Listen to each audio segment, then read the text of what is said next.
Hi friends, welcome to our channel. Brahmamudi serial next ఎపిసోడ్లో ఏం జరగబోతోందో ఈ వీడియోలో చూసి తెలుసుకుందాం. ప్రాణాలతో కొట్టుమిట్టాడుతున్న సీతారామయ్య అసలేం జరిగింది అని తెలుసుకోవడానికి ఈ వీడియోని స్కిప్ చేయకుండా ఎండ్ వరకు చూసేయండి. కావ్య సీతారామయ్యకి అసలు ఆరోగ్యం బాగోలేదు అని హాస్పిటల్లో జాయిన్ చేశామని కళ్యాణ్కి కాల్ చేసి చెప్తుంది. అప్పుడు కళ్యాణ్ వెంటనే అప్పుని తనని ఒక్కదాన్ని స్టేషన్కి వెళ్ళిపోమని చెప్పి టికెట్ని తను వాట్సాప్లో షేర్ చేస్తానని చెప్పి తను వెంటనే పరుగు పరుగున సీతారామయ్యని చూడడానికి హాస్పిటల్కి వెళ్తూ ఉంటాడు. అక్కడికి చేరుకోగానే తాతయ్య తాతయ్య అనుకుంటూ పరుగు పరుగున లోపలికి వెళతాడు. అక్కడికి వెళ్ళి చూడగానే తన కుటుంబ సభ్యులంతా బయటనే ఉండి సీతారామయ్య గురించి చాలా బాధపడుతూ ఉంటారు. అక్కడికి వెళ్ళగానే కళ్యాణ్ అసలు తాతయ్యకి ఏమైంది నాన్న అని ప్రకాశంని అడుగుతాడు. అప్పుడు ప్రకాశం, రే నాన్న కళ్యాణ్, మీ తాతయ్యకి హార్ట్ స్ట్రోక్ వచ్చిందిరా అని అంటాడు.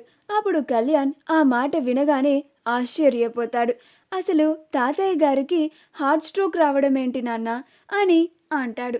అప్పుడు ప్రకాశం, మీ అమ్మ చేసిన పనికి అలాగా ఆయన ఈ పరిస్థితుల్లో ఉండాల్సి వచ్చిందిరా అని అంటాడు. అప్పుడు కళ్యాణ్, అమ్మ ఏం చేసింది, వదిన కూడా కాల్లో అంతంత మాత్రంగానే చెప్పింది, సరిగా చెప్పలేదు. నేను కూడా తాతయ్య గారికి ఎలా ఉందో ఏమో అని చాలా హడావిడిగా ఇక్కడికి వచ్చేశాను అని అంటాడు. అప్పుడు ప్రకాశం ధాన్యలక్ష్మి చేసిన గొడవ గురించి అంతా కళ్యాణ్కి చెప్తాడు. అప్పుడు కళ్యాణ్కి చాలా కోపం వస్తూ ఉంటుంది. ధాన్యలక్ష్మి దగ్గరికి వెళ్ళి, తాతయ్య గారికి ఏమన్నా అవ్వాలమ్మా, అప్పుడు నిన్ను అస్సలు క్షమించను అని ఐసీయూ బయట నుంచే సీతారామయ్యని చూసి చాలా బాధపడుతూ ఉంటాడు. అప్పుడు రాజ్ వెళ్ళి, రే కళ్యాణ్ ఊరుకోరా అని ఓదారుస్తూ ఉంటాడు. అలా కావ్య కూడా వెళ్ళి కళ్యాణ్ని ఊరుకోండి కవిగారు అని అంటూ ఉంటుంది. అప్పుడు కళ్యాణ్ కోపంగా ధాన్యలక్ష్మి దగ్గరికి వచ్చి, ఎందుకమ్మా నువ్వు ఇలాంటి పనులు చేస్తున్నావు, అసలు నువ్వు ఎందుకు ఇంతలాగా మారిపోయావు, నన్ను అప్పునే ఇంతలాగా బాధ పెడుతున్నావు అనుకున్నాను, కానీ నువ్వు ఎందుకని ఆస్తి పంపకాల గురించి ఇంట్లో గొడవ చేస్తున్నావు, ఎవరి కోసం చేస్తున్నావమ్మా ఇదంతా అని అంటాడు. అప్పుడు ధాన్యలక్ష్మి, ఇంకెవరి కోసం చేస్తానురా, నా బాధ భయం అంతా నీకోసమే కదా, నువ్వు బయట ఒక్కడివే అన్ని కష్టాలు పడుతున్నావు, అదే నీ ఆస్తి నీకు వచ్చేస్తే నీకు ఇలాంటి కష్టాలేమీ ఉండవు కదా, నీకున్న ఆస్తితో నువ్వు చక్కగా బతుకుతావు. అసలు నువ్వు ఇదంతా అప్పుని పెళ్లి చేసుకోవడం వల్లే కదా నీకెన్ని కష్టాలు, నువ్వు అలా బయట అన్ని కష్టాలు పడుతున్నావని నీ ఆస్తి వాటా నీకు రావాలని నేను ఇక్కడ ఇంట్లో పోరాటం చేస్తున్నానురా, నా బాధ భయం అంతా నీ గురించే నాన్న అని అంటుంది. అప్పుడు కళ్యాణ్, చాలా ఆపమ్మా, నువ్వు నా గురించి అంతలాగా ఆలోచించే దానివి అయితే ఇలా నాకు రావాల్సిన ఆస్తి గురించి ఇంట్లో గొడవ చేయవు.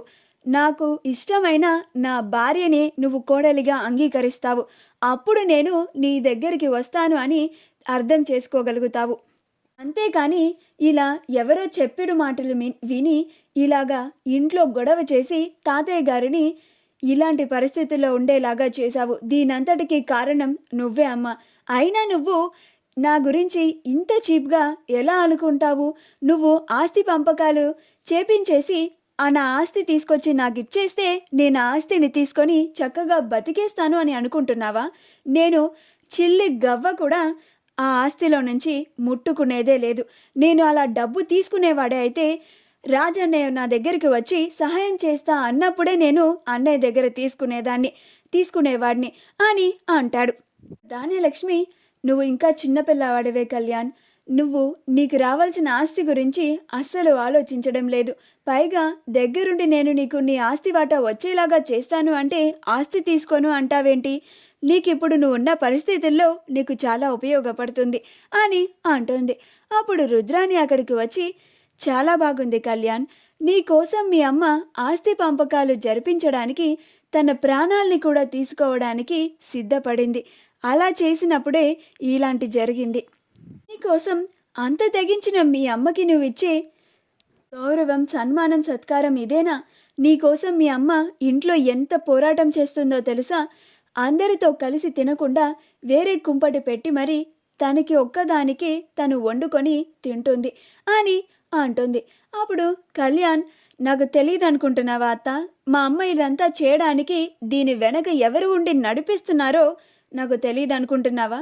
నేను మరి అంత చిన్న పిల్లవాడిలాగా కనిపిస్తున్నానా మీ కళ్ళకి అని అంటాడు. అయినా అమ్మ, అందరితో కలిసి తినకుండా వేరే కుంపడి పెట్టావా? నీకు ఇలాంటి చండాలమైన ఆలోచన వచ్చేలాగా చేసింది ఎవరు? ముందు వాళ్ళని నీకు దూరంగా ఉండేలాగా చూసుకో.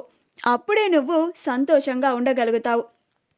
అయినా ఒక్క విషయం గుర్తుపెట్టుకో అమ్మ, తాతయ్య గారు మనందరం కలిసి ఉండాలని కోరుకుంటున్నారు. ఆయన నిర్ణయాన్ని ఎదిరించి నువ్వు ఆస్తి పంపకాలు చేయించి కుటుంబాన్ని ముక్కలు చేస్తే నేను నీకు మరింత దూరం అవుతానే తప్ప దగ్గర అయ్యేదంటూ అస్సలు జరగదు అని అంటాడు. అప్పుడు ఇందిరాదేవి, అలా గడ్డిపెట్టు కళ్యాణ్ మీ అమ్మకి. ఈ రుద్రాని పక్కన చేరి మీ అమ్మ ఎలా ప్రవర్తిస్తుందో కూడా మీ అమ్మకే అర్థం కావడం లేదు. అదేమన్నంటే నా కొడుక్కి న్యాయం చేయండి, నా కొడుకుని అసలు మీరు పట్టించుకోవడం లేదు అని మాట్లాడుతుంది. మేమందరం నిన్ను వదిలేసామా కళ్యాణ్? నీ గురించి మేము అసలు ఆలోచించడం లేదా? నిన్ను అప్పుని అసలు పట్టించుకోవడమే లేదా? మీరిద్దరూ బయట కష్టాలు పడుతుంటే మేము మాత్రం చక్కగా ఇంట్లో ప్రశాంతంగా తిని కూర్చుంటున్నామంట. నువ్వు అన్ని కష్టాలు పడుతున్నావని మాకు మాత్రం బాధ లేదా కళ్యాణ్ అని అంటుంది. అప్పుడు కళ్యాణ్, నాకు తెలుసు నానమ్మ, నేను మీ అందరినీ వదిలేసి బయట అప్పుతో ఒక్కడినే కలిసి ఉంటున్నానని మీరంతా ఎంత కుమిలిపోతున్నారో నాకు తెలుసు. అన్నయ్య నా కోసం ఎన్నిసార్లు ఆ ఇంటికి వచ్చాడో నాకు తెలుసు. నన్ను ఎన్నోసార్లు వచ్చి మన ఇంటికి వచ్చేరా కళ్యాణ్ అని ఎన్నోసార్లు బ్రతిమిలాడాడు. కానీ నేను రాను అని అనడంతోనే అన్నయ్య చాలా నిరాశగా తిరిగి వెళ్ళిపోయిన రోజులు ఎన్నో ఉన్నాయి అని చెప్పుకుంటూ వస్తాడు. అలా ఇందిరాదేవి సీతారామయ్య గురించి చాలా బాధపడుతూ ఉంటుంది. నా బావ లేకుండా నేను అస్సలు ఉండలేను అని చాలా బాధపడుతూ ఉంటుంది. అప్పుడు రాజ్, కళావతి, బాబాయ్, మీరిద్దరూ కలిసి నానమ్మని, అమ్మని, పిన్నిని, రుద్రాని అత్త, రాహుల్, మీరందరూ కలిసి ఇంటికి వెళ్ళిపోండి. నేను డాడీ కళ్యాణ్ ఇక్కడే ఉండి తాతయ్యని జాగ్రత్తగా చూసుకుంటాము. ఇలాంటి పరిస్థితుల్లో నానమ్మని ఇక్కడ ఉంచడం అంత మంచిది కాదు. నానమ్మ ఇక్కడే ఉంటే తాతయ్యని చూసి, తాతయ్య ఉన్న పరిస్థితిని చూసి ఇంకా చాలా బాధపడుతూ ఉంటుంది. ఆవిడని మీరు జాగ్రత్తగా ఇంటికి తీసుకెళ్ళి ఆవిడ గురించి జాగ్రత్తగా చూసుకోండి అని చెప్తాడు. అప్పుడు కావ్య, లేదండి, నేను కూడా ఇక్కడే ఉంటాను, తాతయ్య గారి దగ్గరే ఉంటాను అని అంటుంది. అప్పుడు రాజ్, నువ్వు నాన్నమ్మకి తోడుగా ఉండు కళావతి, ఇక్కడ తాతయ్య గారి గురించి నేను, డాడీ, కళ్యాణ్ ఉన్నాం కదా, మేము చూసుకుంటాం అని అంటాడు. అప్పుడు కళ్యాణ్, అవును నానమ్మ, మీరందరూ ఇంటికి వెళ్ళిపోండి, ఇక్కడ తాతయ్య గారి గురించి మేమంతా ఉన్నాం కదా, మేము చూసుకుంటాం అని అందరినీ ఇంటికి పంపించేస్తారు. మా వీడియో కనుక మీకు నచ్చినట్లయితే లైక్ చేయండి, షేర్ చేయండి, మా ఛానల్ని సబ్స్క్రైబ్ చేసుకోండి, పక్కనే ఉన్న బెల్ ఐకాన్ని క్లిక్ చేయడం మాత్రం మర్చిపోకండి.